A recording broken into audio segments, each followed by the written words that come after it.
И тема проповеди называется «Иисус придет как вор». И, звучит, может быть, немножко, мы сейчас прочитаем, это вообще на самом деле из места Писания. Коннотация может быть какая-то для кого-то для уха странная, режет, но здесь подчеркивается именно, что неожиданно, да, мы этого коснемся. Как вор в том смысле, что когда никто не ожидает. И прежде чем мы перейдем к слову и вообще все, в самом начале, во вступлении, я вам хочу рассказать такую историю. Одна молодая женщина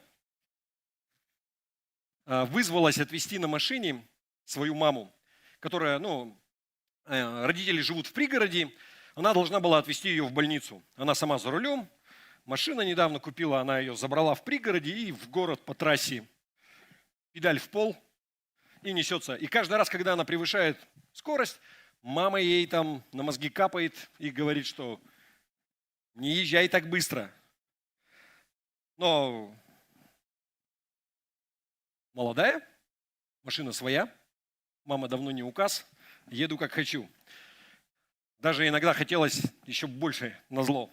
На педаль надавить, и в очередной поворот она влетает, там стоят полицейские с радаром. Ее тормозят, она, как обычно это бывает, глазками хлопала, ой, я не знала и так далее. В общем, ничего не прокатывает, ей выписывают штраф. Она садится в машину недовольная и говорит, что, вообще на первый раз полицейский мог бы отделаться и предупреждением. На что мать говорит, что это я тебя предупреждала, а они тебе уже выписали штраф. К чему я это говорю? Сегодня мы будем читать из книги Откровения.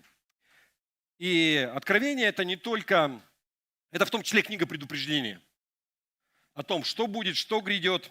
На самом деле огромная книга, рассказывающая о войне между добром и злом, между силами сатаны и силами Иисуса Христа. И для кого-то может быть прямо местами страшновато все это дело читать, но я вам такой сразу спойлер в конце: наши победят, все будет хорошо. Сатана проигрывает, Иисус побеждает. Поэтому не переживай. Но Откровение – это еще и та книга, которая посвящена тому, чтобы заверить нас в том, что Иисус, Он вернется. Что вся наша вера и все, что описывается в Библии, это не только в прошлом времени, что это все уже совершилось, прошло, но Он еще вернется. И когда это произойдет, то те, кто принадлежат Ему, то есть Его церковь, мы будем жить в каком-то удивительном мире. Давайте прочитаем это. Откровение, 21 глава, 4 стих. «И отрет Бог всякую слезу с очей их, и смерти не будет уже, ни плача, ни вопля, ни болезни уже не будет, ибо прежнее прошло». Классно, да? Но, как я уже сказал, нам нужно понимать, что книга Откровения – это не только книга утешения, что все будет хорошо. Иисус, Он победит, и смерти не будет, и всякую слезу Иисус вытрет. Но это еще и книга предостережения. Первые 3 главы этой книги, вы знаете, послание 7 церквям. Иисус, Он пишет и предупреждает несколько церквей о тех неправильных решениях, которые они совершили, они сделали. И здесь вот, когда уже, это середина книги, мы, верующие, получаем предупреждение. Обращаясь к христианам, Иисус провозгласил следующее. Давайте посмотрим. Откровение, 16 глава, 15 стих. Это то, откуда я взял название проповеди. «Вот, я приду неожиданно», это Иисус говорит, это Его слова, «как вор. Блажен тот, кто бодрствует и хранит свою одежду, чтобы ему не ходить нагим, выставляя на показ свою срамоту». Как мне знать, что Иисус, Он обращается здесь к христианам? Смотрите, на самом деле вот эта тема, это не только в Откровениях ее касается, да, но в 4 местах в Новом Завете звучат похожие слова. Давайте посмотрим. Евангелие от Матфея, 24 глава. Иисус говорит своим последователям. 24 глава, 42-44 стих. Поэтому бодрствуйте, ведь вы не знаете, в какой день придет ваш Господь. Знайте, что если бы хозяин дома знал, в котором часу ночи придет вор, то он сторожил бы свой дом и не позволил бы ему проникнуть в свой дом. Поэтому вы тоже должны быть готовы, потому что Сын Человеческий придет в час, когда вы его не ждете. Все понятно же, да? Объяснять не надо. Второе послание Петра, 3 глава, 10-14 стих. Внимание. День Господа придет неожиданно, как вор. День Господа – это то есть тот день, когда Он придет снова на землю. Еще раз. День Господа придет неожиданно, как вор. Тогда небосвод с громким шумом исчезнет, и стихии растворятся в огне. Также и земля, и все дела на ней будут разоблачены. Если все будет так разрушено, то какой святой и благочестивой жизнью вы должны жить, ожидая и ускоряя приход Дня Божьего, когда небосвод будет разрушен огнем, и стихии будут расплавлены в жаре. Но мы, по Его обещанию, ожидаем нового неба и новой земли, где обитает праведность. Поэтому, возлюбленные, в ожидании этого постарайтесь, чтобы Он нашел вас в мире незапятнанными и непорочными.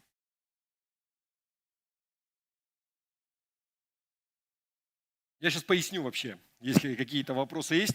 Я читал одну такую историю, когда мама застала своего маленького сына, то есть она заходит на кухню, неожиданно, у них там стоит стол перед окном, сын залез на стол, стоит и ложкой из сахарницы ест сахар.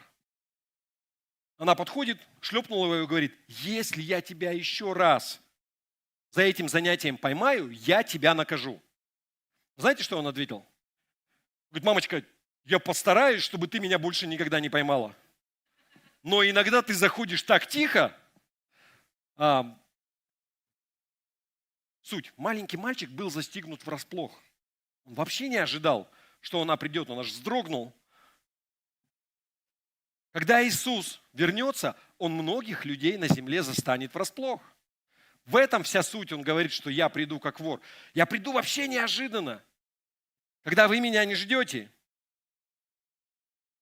И вы знаете, что когда нехристиане, неверующие будут застигнуты врасплох, когда Иисус вернется, они по сути вообще Его не ждут. Конечно, для них будет удивление. Но именно те люди, которые посещают церкви, люди, которые говорят, что верят в Иисуса Христа, должны понимать, что Иисус вернется, когда они будут меньше всего ожидать. Вы согласны, что это именно то, что написано?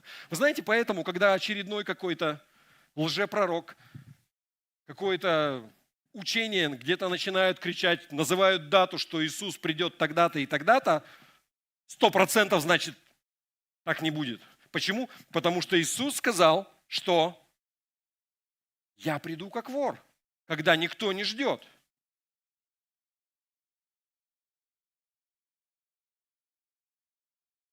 И вы знаете, для некоторых из людей, которые даже ждут Его,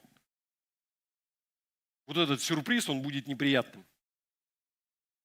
В том смысле, что будет неприятный опыт. Что я имею в виду? Вы знаете, есть люди в каждой церкви, в каждом городе, которые ходят в церковь только по воскресеньям, а в остальное время, всю неделю, если ты их встретишь где-то, ты их не знаешь, можно подумать, что да они вообще никогда про Иисуса не слышали.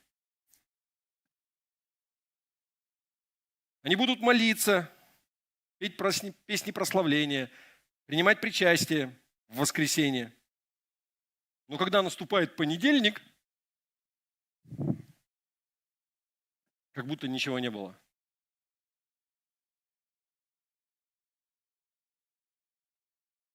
Вы понимаете, о чем я? Я вам хочу историю рассказать, такой пример. Настоящая история не в нашем городе, вы не знаете, это не про кого из тех, кого вы знаете. Но один мужчина, он рассказывал, что он приехал на автосервис менять масло в машине. И там для клиентов есть комната, зона ожидания. Он, то есть, машину отдал, сам сел, и сел в этой клиентской зоне, как бы за дверью. Вот дверь, и он там такое спокойное, тихое место, кресло, он там сел, сидит. И остальные какие-то клиенты, работники сервиса там находятся. И заходит какой-то мужчина, и сразу с порога, видимо, свой там, со всеми там давай здороваться, давай материться тут же. Мужская компания, там шутки такие скорбезные одна за другой. И он говорит, я, сижу, я узнаю, что этот мужчина, он из нашей церкви. А тот его не видит и дальше поливает там шутка за шуткой, мат за матом. В конце, когда какое-то время уже прошло, он увидел этого молодого человека, он подошел к нему и извинился. Говорит, слушай, прости меня, что вот как бы так получилось. Но вот этот молодой человек сказал, что я больше никогда не думал так же о нем. То есть уже просто мнение, оно поменялось. Так же, как прежде. Вы понимаете, люди будут, которые будут застигнуты врасплох. Ты не ожидаешь. Потому что однажды Иисус войдет в их мир, как вор ночью. И это не принесет ничего хорошего. Хотя они называют себя верующими. Итак, как мне избежать того, чтобы меня не застало вот это пришествие Христа врасплох? Вы знаете, во-первых, это вопрос нашего отношения вообще. Давайте еще раз прочитаем Откровение, 16 глава, 15 стих. «Вот, я приду неожиданно, как вор. Блажен тот, кто бодрствует и хранит свою одежду, чтобы ему не ходить нагим, выставляя на показ свою срамоту». Что это означает? Что означает этот стих? Здесь говорится, что нам нужно быть начеку, нам нужно бодрствовать, нам нужно быть настороже в ожидании возвращения Иисуса. Потому что есть люди, которые этого не делают. Они живут жизнь, как будто у них, как у кошки, 9 жизней. Они вообще живут так, как будто Иисус он никогда больше не придет. Хотя они и верующие. Вообще никакого страха. Вы знаете, я видел церкви, я думаю, что, может быть, многие из вас видели, в которых люди, прихожане, лидеры, они закрывают глаза, если лидеры в церкви, они там изменяют друг другу, супружеская измена есть. Видел церкви, где, знаете, настолько обстановка такая, лишний раз кто-то боится подойти и обнять кого-то. Почему-то, потому что тут же сразу слухи поползут.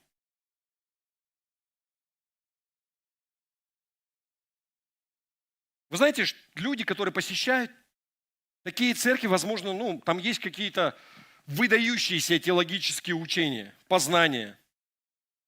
Они обладают какими-то... Ты можешь знать всю Библию, иметь все толкование, но они вообще не ожидают возвращения Христа. Вы понимаете, про что я? Суть церкви вообще, все, что там у них, это вот про них, про людей. Это вообще не про Христа.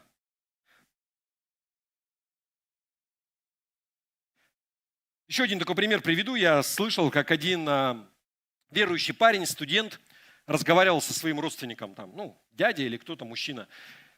Приехали в этот город, с ним встретились, он учился в другом, не в родном городе, и родственники были проездом.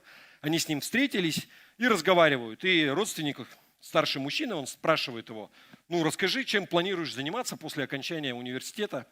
Он говорит, я думаю, я начну свой бизнес, там у меня будет своя карьера. Он говорит, звучит круто. Дальше что будешь делать? Говорит, женюсь, заведу семью, детей рожу. Он говорит, вообще классно, замечательно. Потом что будешь делать? Говорит, я думаю, что я заработаю нормально так денег, разбогатею, куплю себе, построю дом за городом, перееду туда с семьей, буду там жить. Вообще классные планы. Дальше что будешь делать? Он говорит, настанет момент, когда я уйду на пенсию. Буду внуками заниматься. Классно, а дальше? Наверное, я умру. Оставлю там наследство. Дядя такую паузу сделал, говорит, а потом что? будешь делать.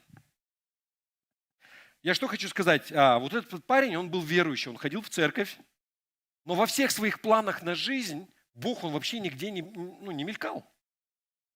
Он вообще никак не строил свои планы и свою судьбу, он никак не ассоциировал с Богом. Это вообще в его планы не входило. У него были свои планы на жизнь, что я буду делать, а это как бы второстепенно.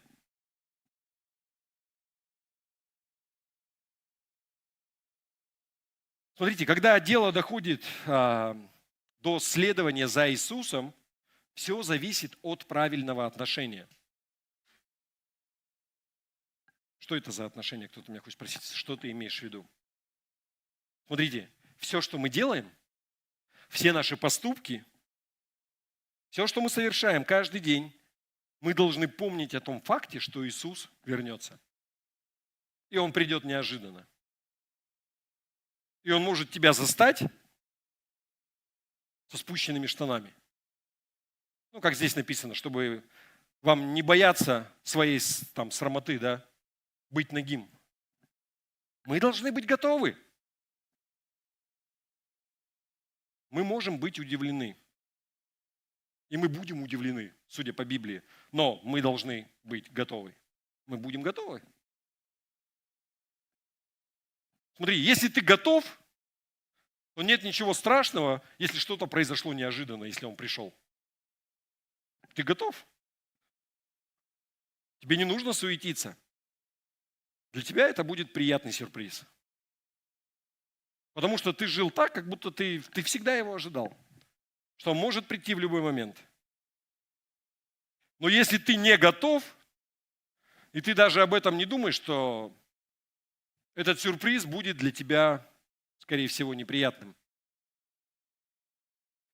Я вам такой пример приведу. Я прочитал историю про маленькую девочку в в воскресной школе. И в воскресной школе они проходили тему о втором пришествии, что Иисус, Он еще вернется. И после собрания они приехали домой. Мама спрашивает, как дела? Как у вас школа прошла воскресная? И девочка спрашивает, мамочка, а ты веришь, что Иисус придет еще раз? Такая, да, дорогая, конечно. А Он может прийти на этой неделе? Может. А Он может прийти сегодня? Конечно. Возможно, может и сегодня прийти. А Он может прийти через час? Может и через час. А через несколько минут, в этот момент мама засмеялась и говорит, конечно, дорогая, может и через несколько минут прийти. Дальше такая пауза. Мамочка, а ты можешь мне расчесать волосы? Смотрите, вот эта маленькая девочка, она очень серьезно отнеслась к тому, что Иисус, Он может прийти в любой момент. Что нужно быть готовой. Она осознала истину, что Иисус вернется, и она хотела быть готовой. В ее понимании. Встретить Его, когда это произойдет. Что я хочу подчеркнуть? Она вообще не боялась того, что Он придет в любой момент. Совсем не страшно. Просто хотела себя в порядок привести. Такая вот искренняя детская вера. Она с нетерпением ожидала.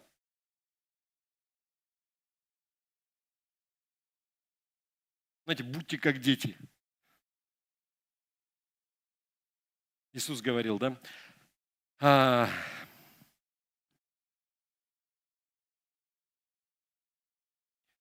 Еще одна такая история я хочу вам рассказать. Знаете, ректор, или, не знаю, как президент у них называется, на Западе, библейского колледжа.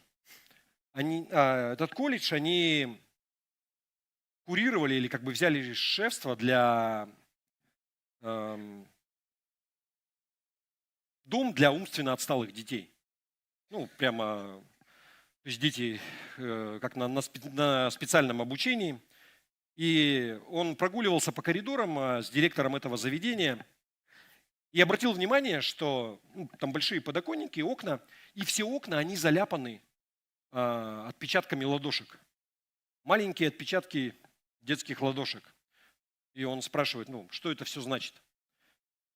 И вот главврач или директор этого заведения, он отвечает, он говорит, что многие дети верят в Иисуса и с таким нетерпением ждут Его возвращения, что часто днем они прислоняются и смотрят на небо, не идет ли Он. Смотрите, вот эти дети, они ждали возвращения Иисуса и абсолютно не боялись. Им было абсолютно не страшно. Они очень хотели, чтобы Он вернулся как можно скорее.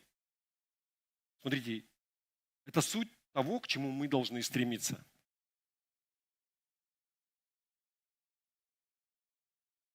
Мы хотим, чтобы Иисус вернулся. Вы хотите? Или вы уже не уверены? Но мы все Его ждем, потому что написано, что после Его возвращения, что будет? Нам будет хорошо, да? Еще раз, Откровение 16 глава, 15 стих. Давайте на вторую часть стиха обратим внимание. Первое. Вот я приду неожиданно, как вор. И дальше. Блажен тот, кто бодрствует и хранит свою одежду, чтобы ему не ходить нагим, выставляя на показ свою срамоту.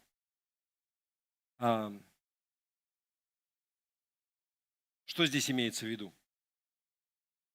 О чем здесь говорит Иисус? Почему Он говорит о том, какую одежду мы носим? Понятно, что если Он придет, когда мы спим, например, мы встали, мы не одеты, говорит ли Он здесь об этом? Имеет ли Он в виду физическую одежду?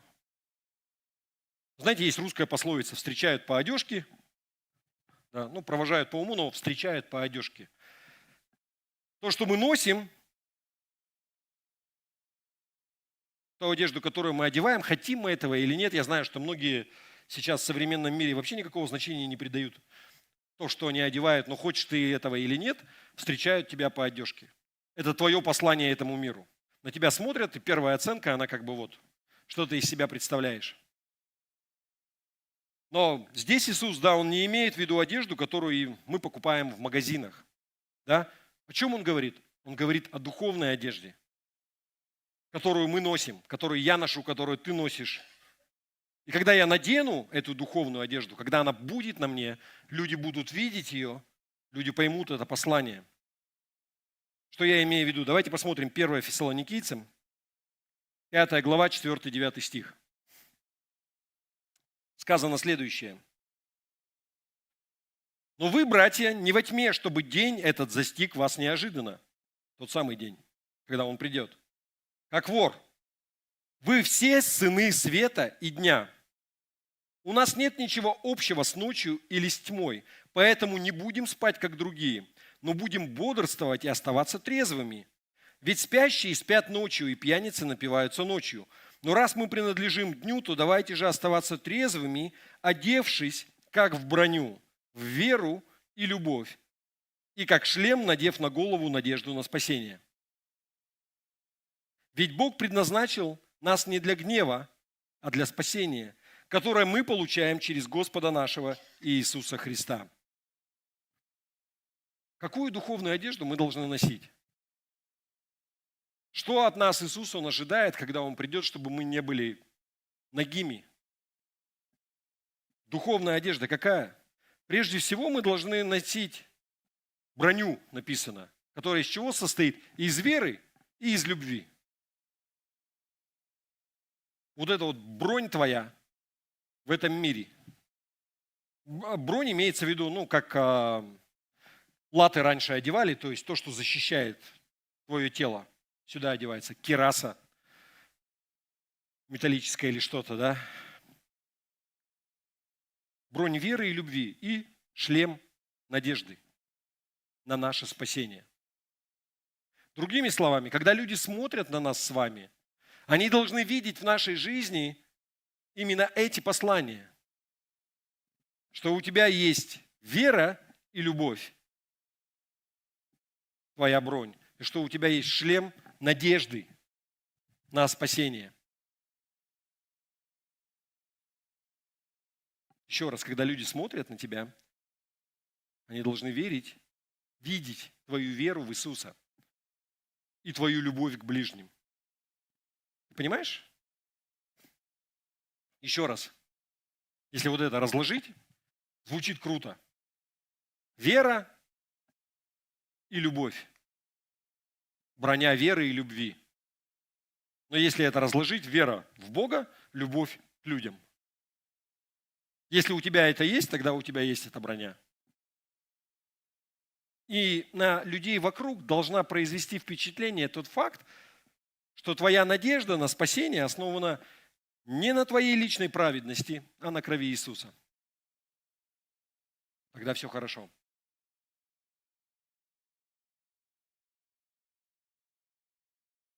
Какой-то смысл в этом вообще есть?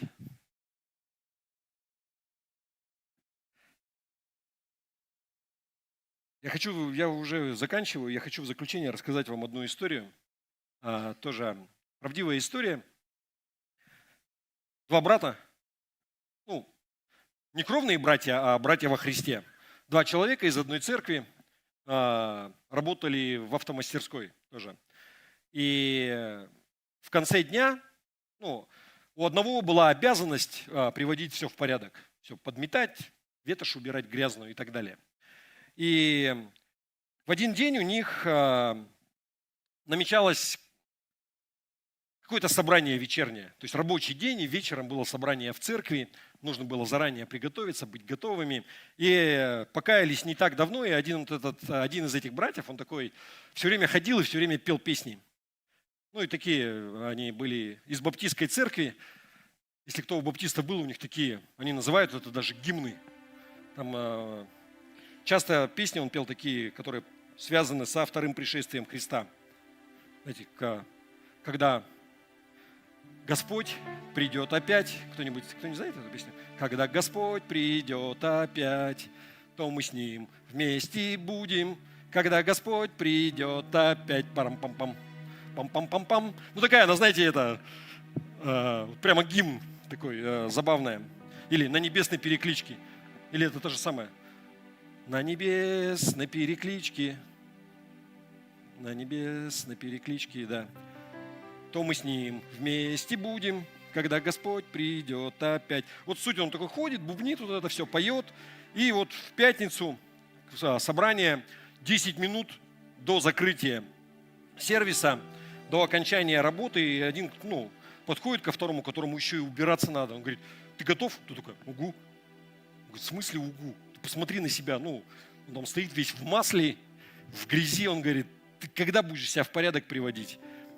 Только посмотри на себя. Он говорит: да я готов. Он говорит: чувак, посмотри на себя, ты вообще не готов. Давай уже, надо как-то ускоряться. Он говорит: сейчас я тебе кое-что покажу.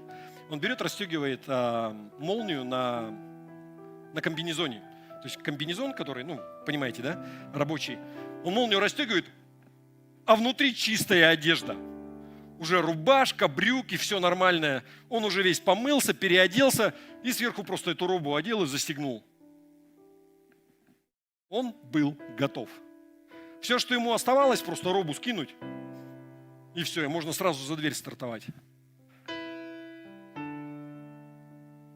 То есть, когда наступит время, ему нужно было буквально пару секунд снять молнию, скинуть комбинезон и все. И знаете, он такую фразу сказал, он как раз эти все песни пел, про «Когда Господь придет опять». Он говорит: мне готовиться не нужно, точно так же, когда Иисус придет.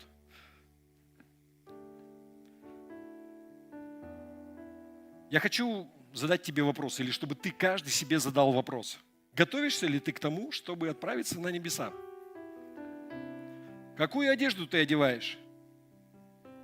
Чтобы, когда настанет час, ты был готов отправиться домой, чтобы быть вместе с Иисусом. Тебе нужно верить, что Иисус, Он тот, кто Он есть. Он про себя сказал. Он Бог во плоти, который стал человеком, чтобы умереть за наши грехи. Ты должен покаяться в своем прошлом и принять решение больше так не жить. И ты должен признать Иисуса Христа своим Богом, своим Господом, посвятить Ему свою жизнь.